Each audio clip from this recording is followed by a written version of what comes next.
Miss হবে না আপনার পছন্দের টিভি শো। দেখুন জি5 অ্যাপে একদম ফ্রি। মেঘ দিদি চলো না, তুমি গেলেই জানবা সব। তুমি চলো না মেঘ দিদি, তুমি চলো। কোথায় যাবি রে?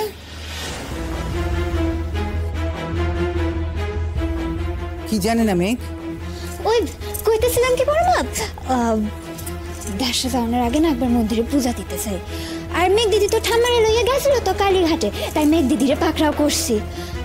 মেঘ দিদি কিন্তু কিছুতেই রাজি হইতেছে না। তুমি একবার দেখো না বড় মা। কি হয়েছে মেঘ?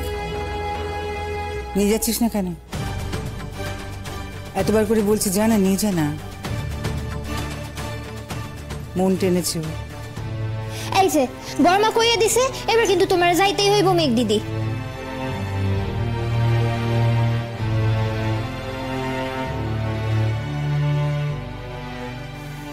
এইবার যে মাকে মিথ্যে কথা বললি, সেবেলা কিছু হয় না না?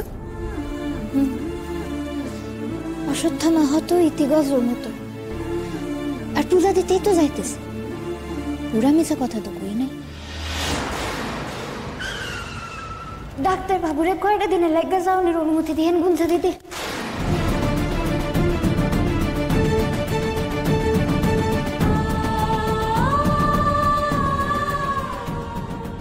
দেখো ময়না, আমি অলরেডি অনেক কিছু হারিয়েছি, আর হারাতে পারবো না। শুধু এই বছরের লাগা গুঞ্জা দিদি, একবারের জন্য গুঞ্জা দিদি, ডাক্তার বাবুরে যাইতে দেন না। শুধু এবছরের জন্য? সামনের বছর কি হবে মানে? ফিরে আসার পর ডাক্তার বাবু যেমন আছেন তেমনটাই আপনারই থাকবো গুঞ্জা দিদি। আপনার ডাক্তার বাবু তো আপনারই আছে। তাই নাকি? হ্যাঁ। আচ্ছা, একবারের লাগা, আমার বাবার লাগা, ঠাম্মার লাগা, উনি না গেলে তার মাথা হেট হইয়া যাইবো গুঞ্জা দি। আচ্ছা ময়না, আমি তোমার বাবা ঠাম্মা এদের কথা কেন ভাবতে যাবো বলো তো? আচ্ছা, ও কথা নাই ভাব, বড়মার কথা, বড়মার কথা তো ভাববেন। বড়মার শরীর খারাপ, আর আপনার কথা ভাইবা ডাক্তার বাবু বাংলাদেশ যাইতে চাইতেছেন না। তিনি যদি এই কথা জানতে পারেন তাহলে কি হইব আপনি বুঝতে পারতেছেন না।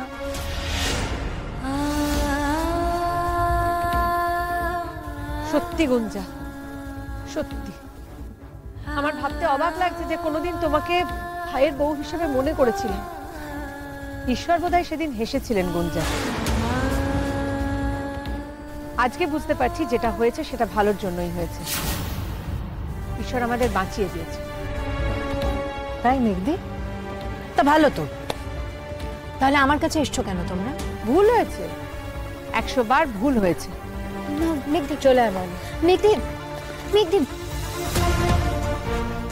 একদিন আমার ভাই তোমাকে ঠিকই চিনতে পারবে গুঞ্জা, আর সেদিন তুমিও কি করো আমি দেখে নেব।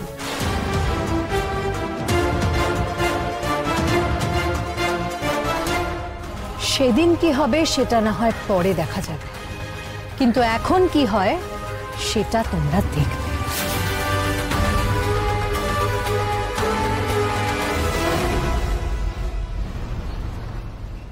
জি5 ডাউনলোড করুন আর সব এপিসোড দেখুন একদম ফ্রি।